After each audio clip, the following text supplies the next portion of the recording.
keajaiban dunia yang ke-10 itu. Apa Sunan Kuning gitu.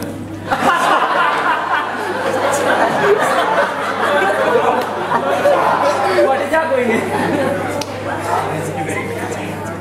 Banyak panitia saya ngajakin.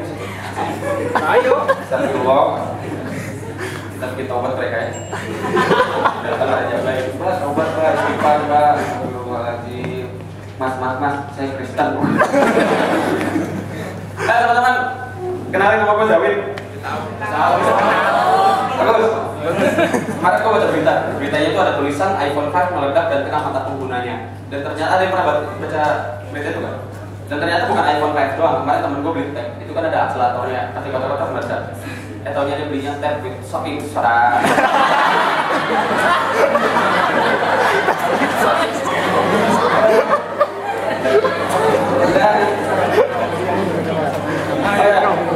Gue ini dulu waktu gue di pesantren dulu ya. Cuman pesantren gue pesantren model dan kita ada penjurusan IPA dan IPS waktu SMA-nya.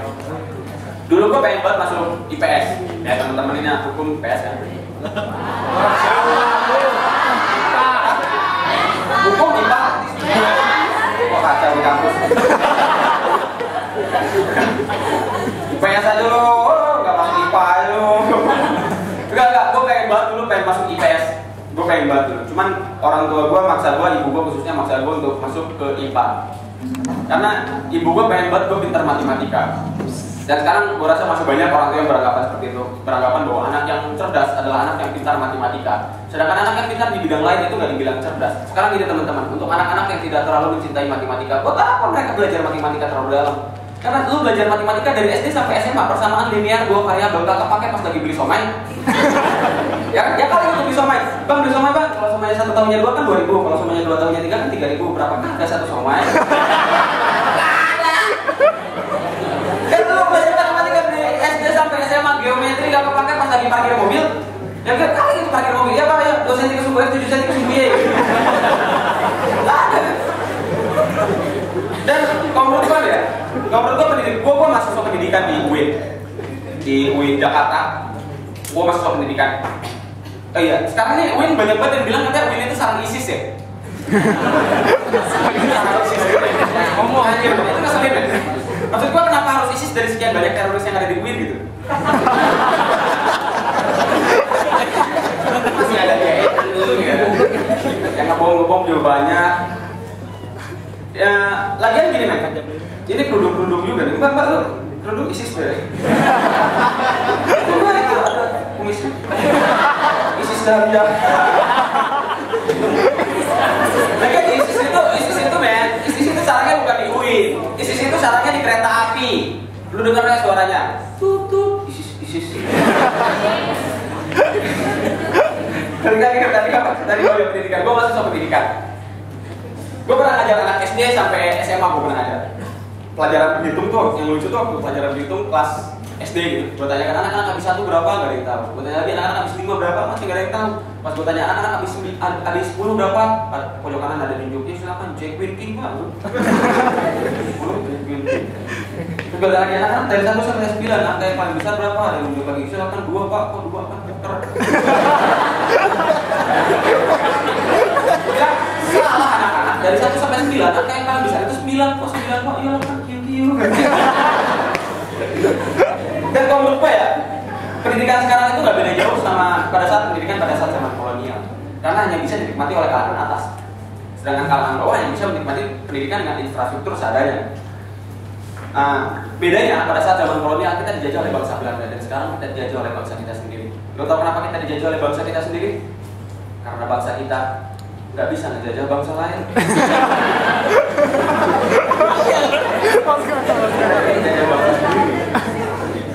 Dan kalau nanti nih anak-anak SD di Indonesia itu udah mulai banyak banget yang rokok. Ya rokok. Taruh gua ingat rokok ini. Rokok itu sekarang gini ya. Diganti kan peringatannya. Rokok dapat menyebabkan kanker bla bla bla, diganti jadi rokok membunuhmu. Yang benar tuh, rokok itu membunuhmu. Tapi tidak membunuhku. Gua yang rokok, gua yang mati.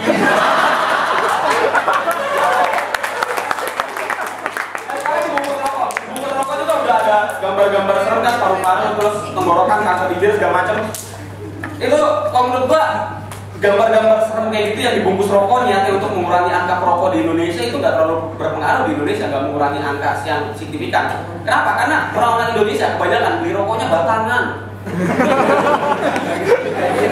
Bukan melihat bungkusnya juga. Dan kan kayak tadi anak SD sekarang ini udah mulai banyak banget yang ngerokok ya kan. Kalau diperhatiin, kenapa bisa banyak anak SD yang ngerokok? Karena memang Indonesia adalah satu-satunya negara di Asia Tenggara yang belum membuat regulasi penjualan rokok kepada anak di bawah umur. Nah, hukum bener kan?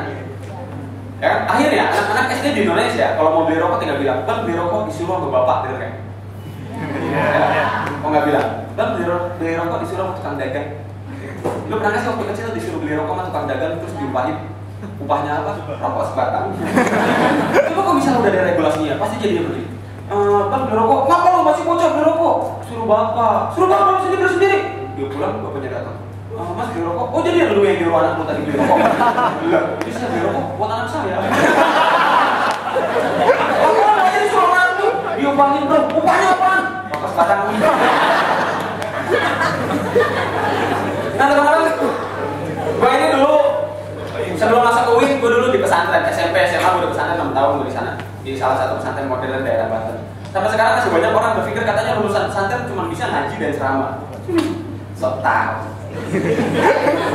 Gue nggak bisa dua-duanya. Dan pesantren gue itu dulu, itu kita ya pesantren gue tuh di Banten. Itu masuk ke kampung lagi, ke kampung lagi, tuh kampung banget. Kampung banget. Itu ayam masuk rumah juga buka kaki itu apa sih? Itu kampung banget nih. Orang di Jakarta malam minggu anak muda pacaran itu janjiannya di mall. Di sana nih malam minggu anak muda kalau pacaran janjiannya di Indomaret. Biasa orang kalau pacaran itu kan nelpon gini ya. Halo sayang, aku dari Senen City nih, aku di lantai 1, kamu di mana? Oh aku di lantai 3. Oh ya udah aku kesana sekarang. Oh di sana. Sayang kamu di mana nih? Aku udah di Indomaret nih. Oh iya sayang aku juga udah di Indomaret. Kamu di mana? Aku di depan Rekmi.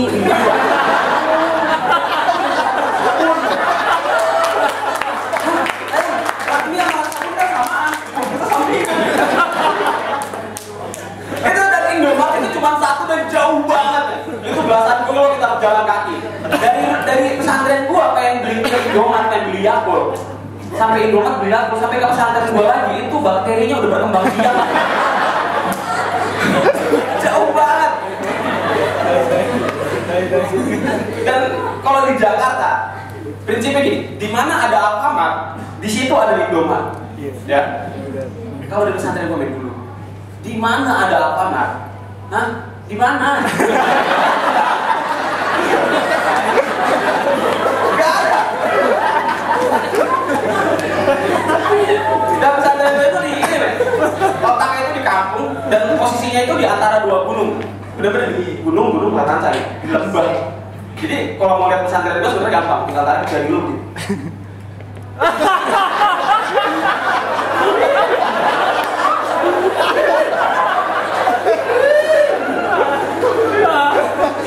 Tawa-tawa.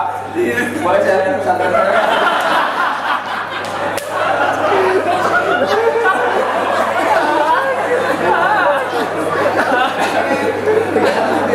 Pesantren gue tuh beneran itu gelap banget apa di bener-bener di kampung dan serem.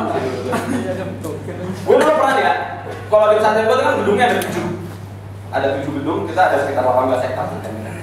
Ada 7 gedung untuk asrama putranya. Itu kita kalau malam suka gantian, kita ronda malam. Gue pernah ronda malam di gedung yang paling pojok itu dulu. Nah, kita ronda berempat. Yang satu bersihin kamar mandi, kita pengen ngerokok. Yang satu bersihin kamar mandi. Kita kan gak enak rokok ya. Rokoknya rokok dia juga kan gitu. Nah, kita dia. Terus dia lagi bersihin kamar mandi. Kelamaan akhirnya gue samperin si dia itu, namanya Silo. Gue lewatin gedung pertama lewat belakangnya karena takut ketahuan ustadnya. Lewat belakang itu gelap banget, terus gue panggil kan, Silo. Di atas ada yang jawab. Itu gue cuekin karena gue pikir di atas ada yang lagi begadang. Gue jalan lagi, Silo. Itu terus begitu, Silo. Akhirnya lewat gedungnya, terus sampai ke kamar mandi, depan kamar mandi gue nggak berani masuk karena terlalu gelap. Gue panggil dari luar, Silo. Gak jawab. Akhirnya gue balik lagi kan. Pas gue balik lagi di belakang gedung yang tadi, tiba-tiba ada suara. Katanya nyari Silo. Anjir, coy, itu gemeteran kaki gua sumpah. Itu kaki gua gemeteran, gua nggak berani lari karena kalau gua mikirnya kalau misalnya gua lari gua takut diikutin sama setan ya. Gitu kan. Makanya gua diem, gua tunggu setan lari baru gua.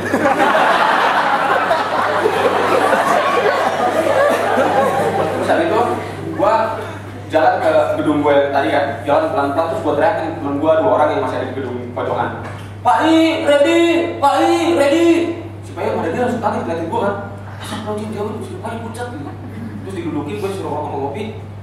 Santai, terus ada yang bilang pucat, terus manggil gocetnya muka gue sampai putih. Coy, udah butuh suntik, cek, vitamin C. Habis itu kita bertiga lagi kan balik ke tempat yang tadi nyari si Susilo itu. Nyari, pas udah bertiga itu gue langsung berani tuh gue serentak gue teriakin anjir lu setan dari pas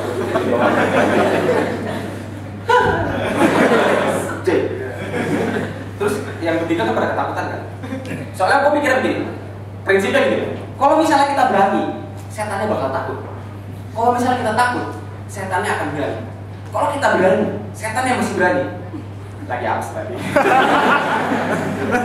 Dan di pesantren gue tuh suka ada yang kesurupan, suka banyak banget yang kesurupan. Biasanya orang kalau kesurupan, itu kan kalau ngajarin dibacain Yasin dia kepanasan kan.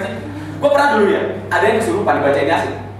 Bismillahirrahmanirrahim. Yasin wal Qur'anil Hakim innaka laminal mursalin. Setan nyebut ala siratil mustaqim.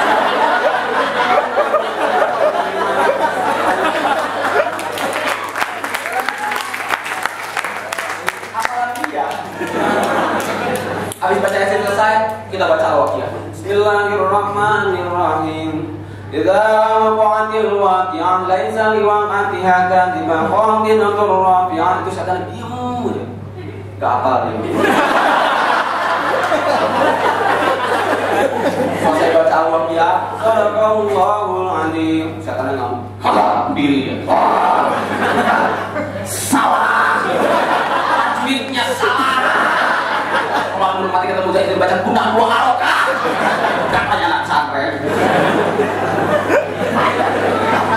Makanya kita waktu selama di pesantren kita nggak pernah nonton film horor. Ya kita setiap hari nonton horornya live ya. Orang nonton film horor, pocongnya keluar dia teriak, pocong. Kita nonton film horor, pocongnya keluar. Ini pocongnya di belakang kamar mandi nih. Udah main film aja loh. Makanya gue suka heran sama acara TV itu dunia lain tuh. Dunia lain tuh aneh.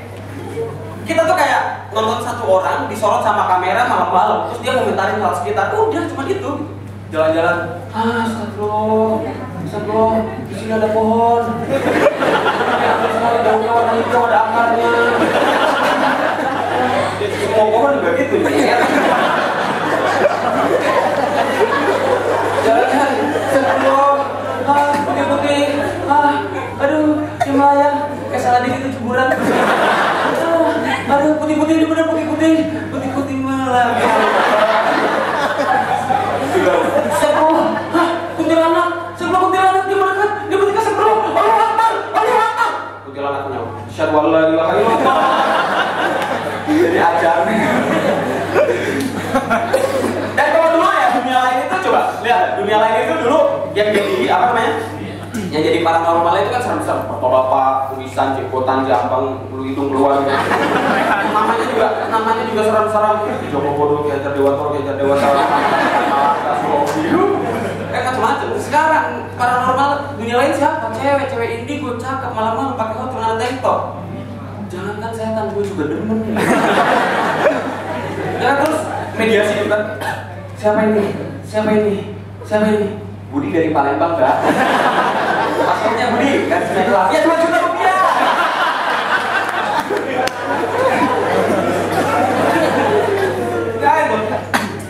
Dan oh ya, gua kesini naik pesawat. Naik pesawat kalau Gue pesawat kan tadi kan apa sih kalau kena awan itu kan turbulensi gitu ya. Gue ketakutan tuh panggil si mbaknya itu mbak pramugari. Mas ini mbak, ini kok pesawatnya getar-getar kenapa ya mbak? Oh nggak apa-apa mas, ini tadi di depan ada polisi tidur kan. Dan biasanya kalau keluar dari pesawat kan kita ada pramugari kan di pintu keluar kan. Selamat jalan gitu kan ya. Itu pasti nadanya beda. Kalau sama kan nggak mungkin kan. Selamat jalan. Beda juga anjir dia. Itu nadanya beda-beda. Selamat jalan. Itu tergantung orang yang keluarnya siapa. Kalau misalnya ganteng, dia bilang selamat jalan. Kalau biasa aja, selamat jalan. Kalau jelek, tuh pintu.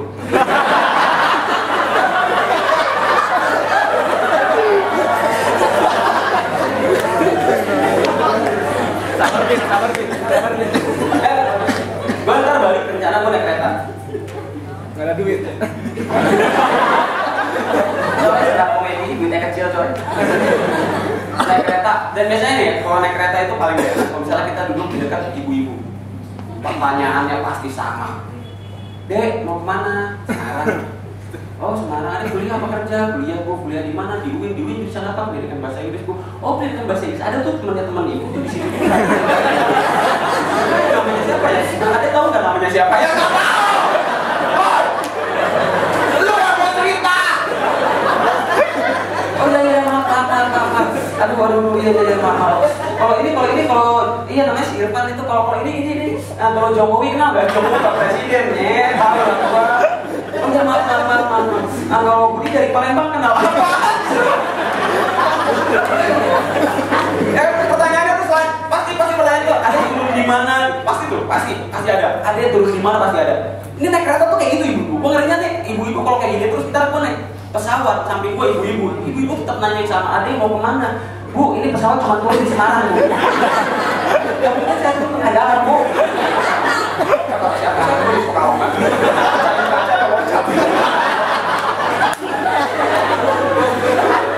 Ibu-ibu kayak gitu dah. Dan gini teman, gue ini dulu di pesantren. Cerita lagi. Gue dulu di pesantren tuh biasa ngeliat cewek-cewek yang berjilbab gitu alim gitu. Makanya gue nanti kalau misalnya gue punya istri, gue pengen istri gue tuh yang alim, cewek gue yang alim. Tapi setelah gue cari-cari, nggak ada cewek yang alim itu bohong. Lihat aja cewek setiap tahun ya pas bulan puasa nggak ada yang pernah puasa full 1 bulan. Pas tanya lu puasa nggak? Kagak. Kenapa emang? Gue lagi datang bulan. Apa hubungannya? Puasa itu dari terbitnya fajar hingga tenggelamnya matahari. Gue suka. Karena beneran gue suka sama cewek yang alim, cewek berkerudung gitu. Tapi banyak yang bilang kata cewek berkerudung tuh kuno gitu kan. Kan banyak loh kerudung hijab yang gaul-gaul gitu kan. Ya, yang di warna-warna di rumah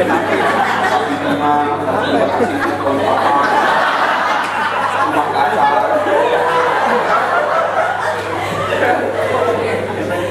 Tapi kalau menurut gue cewek yang berkerudung itu kalau menurut gue lebih terlindungi. Sekarang gini, cewek malam-malam pakai hot pants lewat tongkrongan cowok. Cewek pakai hot pants malam-malam naik motor bertiga, pikiran cabe-cabean. Coba kalau pakai mukena. Paling mikirnya balik taraweh. Cewek pakai hot pants lewat tongkrongan cowok digodain. Cewek coba kalau pakai kerudung. Ya tetap digodain. Cuma dasar cowoknya aja brengsek. Cuma digodainnya beda. Buat siulnya pakai tajwid.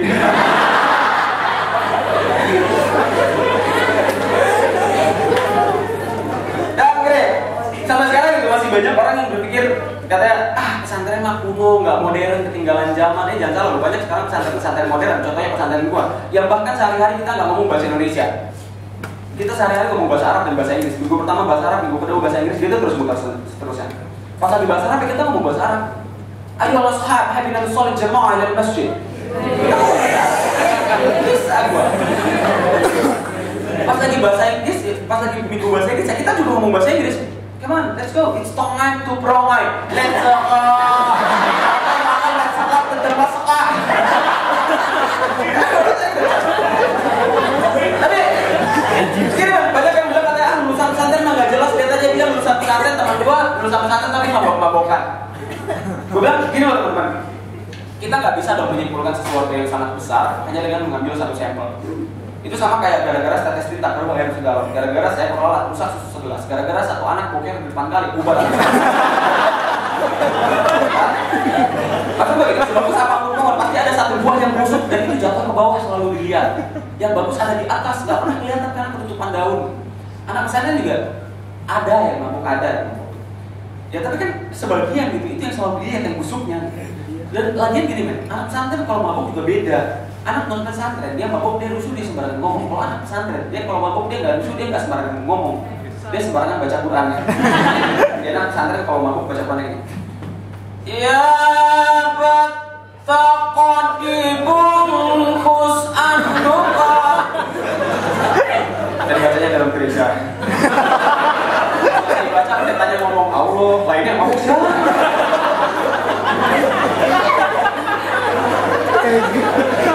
Tapi teman-teman dulu, gue udah pesantren 6 tahun udah di sana, tapi teman-teman bisa lihat sendiri gue nggak pakai koko, gue nggak pakai sarung, dan gue nggak pakai peci. Karena sebenarnya Islam tidak menilai seseorang dari bagaimana cara seseorang berpakaian, tapi dari bagaimana cara seseorang bersikap. Kan? Keren gue ya. Ya percuma juga gitu pakai peci koko sarung, tapi kira pas lagi naik motor nggak pakai helm, malah pakai peci terobos lampu merah ditilang sama polisi. Ya? Pakai peci terobos lampu merah ditilang sama polisi marah-marah. Ini tanah Allah. Ini tanah Allah. Siapa ini tanah Allah? Tapi bapak terobos lampu merah. Zaman Rasul gak ada lampu merah.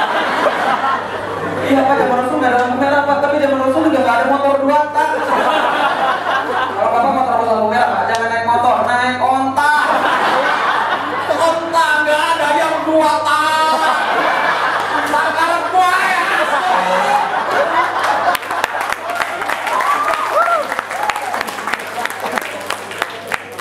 Lagi nih orang naik motor gak pakai helm malah pakai peci.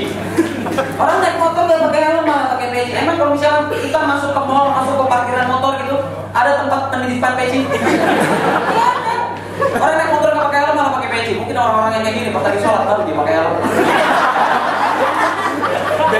Kalau mau pakai peci, jangan naik motor, naik karpet alami dulu. Nggak pesawat, ada ibu-ibu loncat. Menurut gue gini, pakaian itu fungsinya ada 2, visual dan fungsional. Enak dilihat dan bisa merepresentasikan sikap.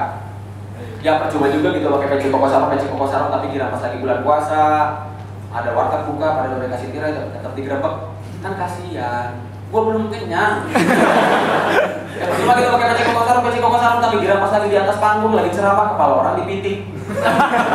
Injak-injak. Siapa yang bisa hari hara jubu itu?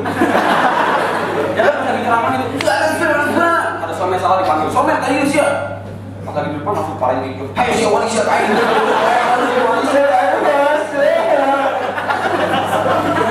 Ya maksud gue gini loh, lu kalau pengen berantem, pengen nendang orang, pengen nginjak kepala orang, bebas atur sebrengsek lu. Bebas ya, tapi seenggaknya ya, kalau mau berantem itu pakaian ceramahnya dilepas dulu lah. Gue gak bilang pakaian Islam ya, pakaian Islam yang penting hanya menutupi aurat dan tidak menunjukkan lekuk tubuh. Pakaian pesantren peci koko sarung lu lepas dulu nya gitu. Lepas dulu, toh derok juga pas lagi nyemek gak pernah pakai peci. Gue juga pas lagi nyemek gak pernah pakai sarung. Kasih gue nyemek gak pernah pakai sarung, soalnya repot. Ngangkat dulu baru nendang.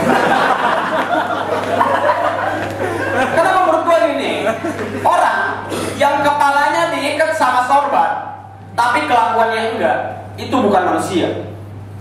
Itu piccolo.